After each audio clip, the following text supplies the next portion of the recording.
and welcome to this week's episode of It's Crystal Clear. This is a show that's designed to help you to tell your money where to go instead of always wondering where it went.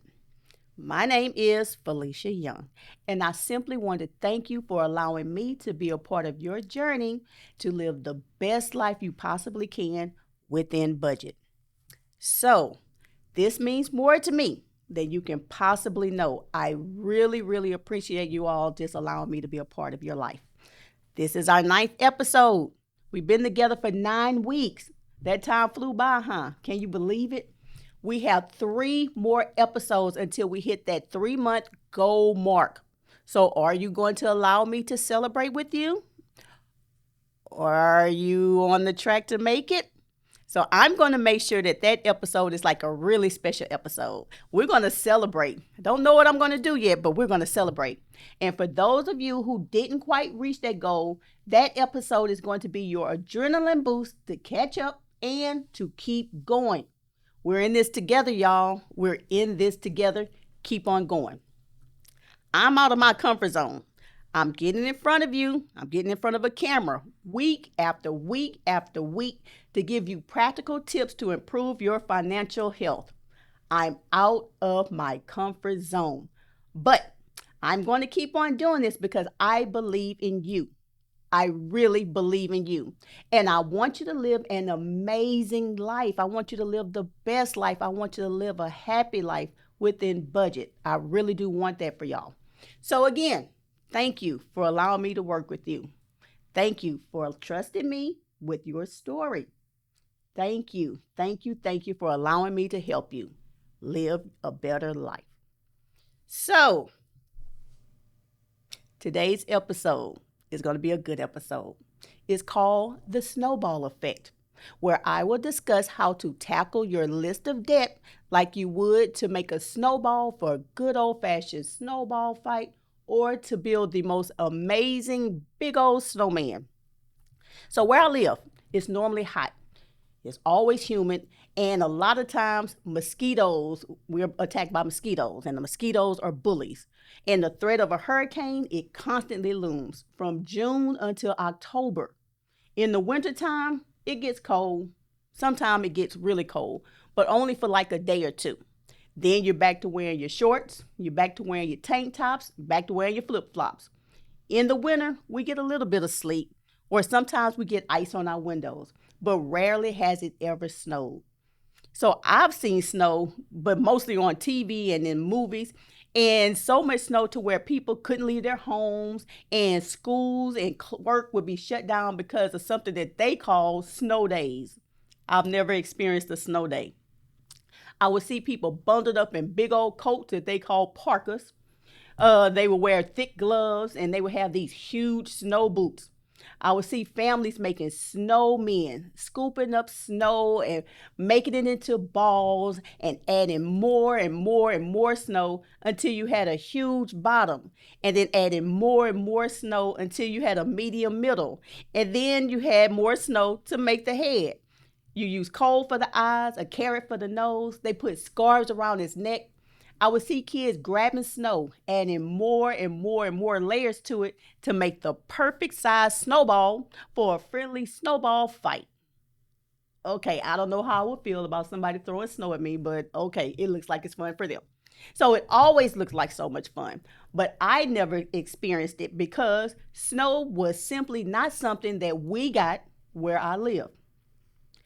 Only mosquitoes that bully people and hurricanes that loom from June to October. But one day in December, when I was a little kid, I spent the night with a cousin. When we woke up that morning, we saw snowflakes falling from the sky. We were so excited. It was really snowing where I live, and we couldn't wait to go play outside. So we got our coats. It wasn't as thick as a parka, but we got our coats, we got our gloves, and we got our tennis shoes, and we ran out the door. The only thing we knew how to do and what to do with that snow was build a snowman. So we started gathering up scoops of snow. We started putting our little mounds together to make the bottom. We started scooping up the snow, and we put our little mounds together to make the middle. And we kept scooping up the snow, and we put our mouths together to make the head. We took some rocks to put in the eyes. We took rocks to make the mouth. We took rocks to make the nose because we wouldn't dare waste our mama food on carrots. That's not going to happen. On a snowman, that just wasn't going to be allowed. So we did it. We built a snowman with snow that was falling from the sky. The only issue was where I live, we don't get snow. And when we do, it wasn't a lot. So our snowman was only big enough to sit on the hood of my aunt's car. That snowman was so small, y'all. But it was okay because we used what we had to make it. And it was our snowman.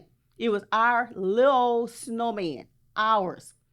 When I got older and I started my journey of trying to tackle my debt, I heard of a method called the Snowball method. So that was like really weird to me. Like, okay, what does that mean? That doesn't even make sense. But I didn't have nothing to lose at the time. I wanted to eliminate my debt and I was up for any challenge to do it. So I did. And the Snowball method worked for me. It really did. So when I began to teach financial literacy classes, I taught the same thing to my clients.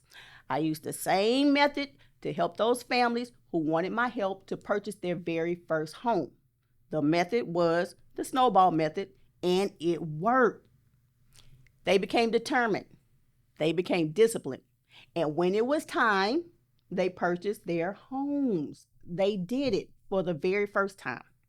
So I got permission from one of the first-time home buyers to share her story with you all for today's episode. She is allowing me to tell how she used the Snowball method to eliminate her debt, $138,000 worth of debt, so she can purchase a home for her family and live a great life within budget. So by the time she was 43 years old, her income was $31,000 a year, and she was drowning in $138,000 in debt. She saw no way out of her situation. She was a single mom of 4 children. The kids were growing up fast, and they had lots of needs. She had gone through a very, very bad divorce a few years earlier. The home that she lived in while she was married, that was his home. That was the home that he had before they got married. So after the divorce, she had to move into a small bedroom apartment because that's all that she was able to afford. In that 2-bedroom apartment, she slept on the couch so her kids could have bedrooms. She went to work every day. She got paid twice a month. But by the time she got her paychecks, every single time, she was already in the hole. And she just didn't understand why. She couldn't figure out how was she living beyond paycheck to paycheck. A few years later, she was invited to a housewarming party for one of her coworkers. When she went to the house, she walked around and it was a beautiful home. It was just so nice. So she watched her coworker smile from ear to ear as she entertained her guests, as she walked around showing people the house. She just was beaming from ear to ear. She watched children play outside in the fenced-in backyard. She loved looking at the flowers that were planted inside of her coworker's front yard next to this huge wide porch. She was genuinely happy for her coworker, and that sparked something in her. She wanted that feeling for her as well. She wanted that for her family as well. So she went to a bank. She went to a bank to apply for a home loan, and she was turned down because her credit was way too low and her debt-to-income ratio was way too high. So she was referred to me and my team to see what we could do to help her. So she shared her story with me. She was extremely transparent and she felt defeated. She didn't see any way out of that hole. She pretty much gave up on her dream. She gave up on her dream of owning her own home and doing anything outside of what she was currently doing. As she was talking, she admitted she was severely depressed and she was still grieving the loss of her marriage. That was a reality for her. To cope with her pain, she went to therapy, but she went to the wrong kind of therapy. She went to retail therapy. She opened up accounts everywhere. Any store that would give her a card, she applied for it. Every time she went shopping, the cashier would ask, if she wanted to open up another account just to get 10% off that day's purchase. No wasn't in her vocabulary during that time. Y'all, when I met her, she had 17 credit cards from everywhere, everywhere. And most of them were maxed out cards. She would use credit cards to pay down the minimum balance on other credit cards. So she was stuck in a vicious cycle. She would buy a new outfit every single time that she went out. And she went out often. She never missed a Sunday fun day. She never missed brunch with her girls. She never missed a happy hour. And she would just swipe her credit card every single time. And she would make the minimum payments whenever she could. That cycle became her lifestyle. And at some point, internally, she became really disgusted with that life. She wanted better for herself. She knew she did. So now, when I work with families who want to better manage their money to purchase a home, I make the same comment. I say the same thing to every single one of them. It didn't take you overnight to get into this position. So you're not going to get out of this position overnight. It's a process. You're going to have to stay committed. You're going to have to stay determined. You're going to have to stay disciplined. So give yourself grace. Forgive yourself for allowing yourself to go in the wrong direction. It's okay. I want you to get determined. I want you to stay determined, and let's work the plan. So I said that to her. I asked her to make a way to go to a real therapist. We have to get rid of the stigma of therapy. If you need help, be sure to get help. We were not meant to fight battles and go through this life alone. God gave certain people the gift to help, so take the gift. So I asked her to trust my team and don't make a move unless we told her to make a move. Don't turn left if we told her to turn right. Don't go forward if we told her to go back. Do not charge another thing on any one of those credit cards if we didn't tell her to. I told her as of that moment, that exact moment, her spending life was on a halt. We put a snowball game plan together for her, and all she had to do was simply follow that plan. The first thing she was instructed to do was to make time to write down everything that she owed. She was supposed to look through all of her bank statements. She needed to look through every single one of those credit card statements, and she had to pull her credit report. Now, does that sound familiar? Didn't I tell y'all to do that the first few episodes? That's when we discovered that she was in $138,000 in debt. She panicked, and she couldn't stop crying. And she said she would be as old as Abraham when he had his first child before she was even out of this mess. We instructed her to take that list of debt. She was supposed to put them in the order from the least amount owed to the largest amount owed.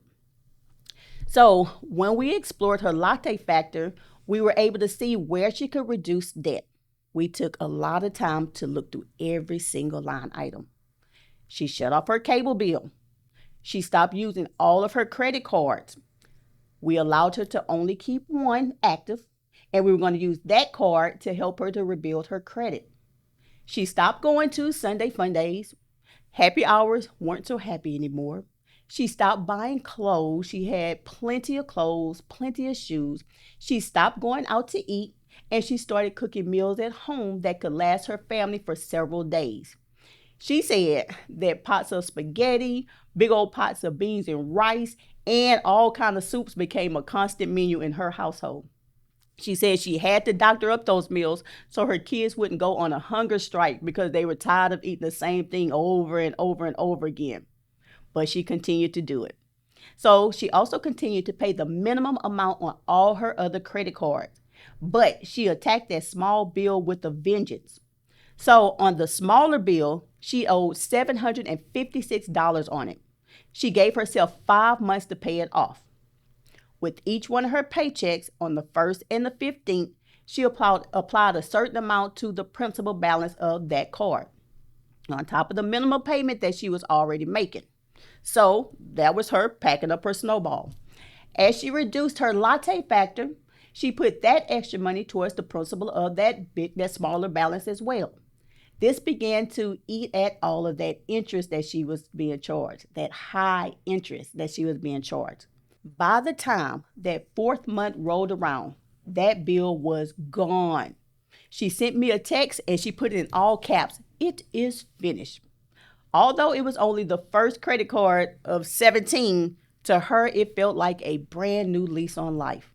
She wanted to continue to feel that rush. So she was eager. She was so excited and she did everything we told her to do. So the next thing we told her to do was to apply the amount of money that she was using for the first card to the second card. A payment with each paycheck, extra money from the latte factor, the minimum payment that she was making on that first card, she paid that, and the minimum payment for the second card. She was getting her snowball bigger. A few months later, here comes that text in all caps. It is finished. She kept adding snow to her snowball until all of her credit cards had zero balance. So we allowed her to keep using one of the cards. Remember, I said that. So we used that card to help her rebuild her credit. We had her zero off the balance, but she was allowed to use it throughout each month. We told her the only thing to do was to purchase some gas or to purchase groceries. She was not allowed to spend more than 30% of her credit card limit. And she had to pay that balance off each time, on time, every single month. She did exactly what we told her to do. It took her 6 years to eliminate $138,000 in debt. When she sent that last text, that it is finished text in all caps, I replied in all caps, now it's time. Her credit score were hundreds of points higher than when she started. Her interest-bearing savings account, it had money in it so she could save up for her down payment and closing costs. Her debt was so low, which allowed her to qualify for a nice-sized mortgage loan that was within her budget. Her mortgage payments would be very, very, very affordable. And she knew she would continue to use the techniques that we taught her for 6 years to eliminate that house note much faster as well. It took her 6 years to eliminate that debt and to get qualified to purchase her very first home. But God had something special planned for her. She ended up meeting her future husband. This man had his finances together and he ended up making sure that they got married. And they were able to qualify for a larger home for their family within their budget. So we got invited to their house blessing celebration. And at one point, I just kind of got away from the crowd and I stood to the side to just watch everybody. Her husband, he had his arm wrapped around her waist and she smiled from ear to ear as she talked to her family and as she looked at her friends and as she just laughed. The children, they were in the fenced-in backyard playing kickball, and you can hear laughter all throughout the house. So I couldn't stop smiling. She saw me and she walked over to me and she gave me a huge hug. And I gave her my housewarming gift. When she opened it, she couldn't do anything but cry. It was a snow globe, a little reminder of what she did to make this happen. We still text pretty often, keeping up with each other, celebrating each other. And I told her about this podcast. And I told her what my goal is, to help people who were just like her. And she was adamant about me sharing her story with you. And she wanted me to tell you these words from her heart to yours. She said, she was a broken woman who was grieving. She was grieving the loss of her marriage. She was a wounded woman and she masked up her pain. She masked it up so no one would know what she was going through. She masked up her pain in shopping and spending lots of time with her friends. No one knew how much she was suffering. And it was at times she didn't either. It wasn't until she went to her coworker's house for that housewarming party. God spoke to her at the housewarming party, and God told her that she deserved so much better than she was giving herself. She said therapy and opening up to close confidants and close friends sent her into the direction to meet a team of people who can get her back on track and to have a healthy financial life. She said It took her 6 years to dig herself out of that hole.